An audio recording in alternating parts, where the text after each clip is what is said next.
Here's where Wolflick he has can capture and brought to before the Viking Hall. Here's where our interests are Freya, played by Sophia Miles, where she engages in a duel with her father. It is a sparring match for her father, Wolfgar. It was named after the character after he came from Beowulf, which just felt kind of a loose adaptation. Some critics actually refer to this movie as a loose sci-fi retelling of Beowulf. I told you before, Father. The answer is no. And it kind of is, if you really think about it. It's kind of a loose sci-fi retelling of. Like his father, a tyrant and a butcher, I won't marry him. Yeah, this movie's kind of a loose. I guess you can kind of really call this movie a loose sci-fi retelling of Beowulf, which some critics actually refers. Yeah, this movie actually got kind of mixed reviews from critics. Some critics felt this movie had an interesting concept, but kind of wasted it. Now, I want to say, I think, like, Jim...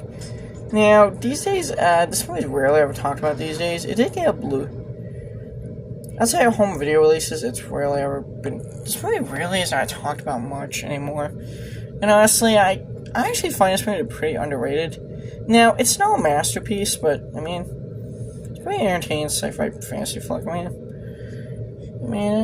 I like me some, like, I'm a guy for I'm a guy who loves his, like, sci-fi action stuff, and love me some fantasy, so, like, I mean, I'm a big, like, I love me good old science fantasy mashups. Now, here's where Wolfwick comes in. Freya's like, oh, really? Here's where Wolfwick grabs out a sword. He's got the other sword in his hand right there.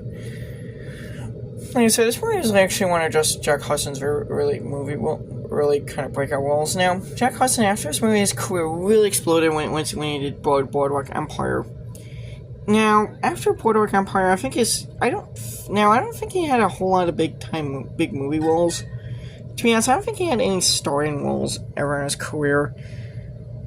I think he's had a few other movie roles afterwards, but during Boardwalk Empire, but some of them are probably movies I don't know about or never heard of, so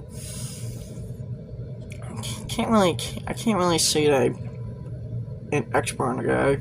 John Hurt, the guy's an absolute legend, though. The guy's a Hollywood legend. The guy was in Hollywood by the time he died, he was in Hollywood for 50 years.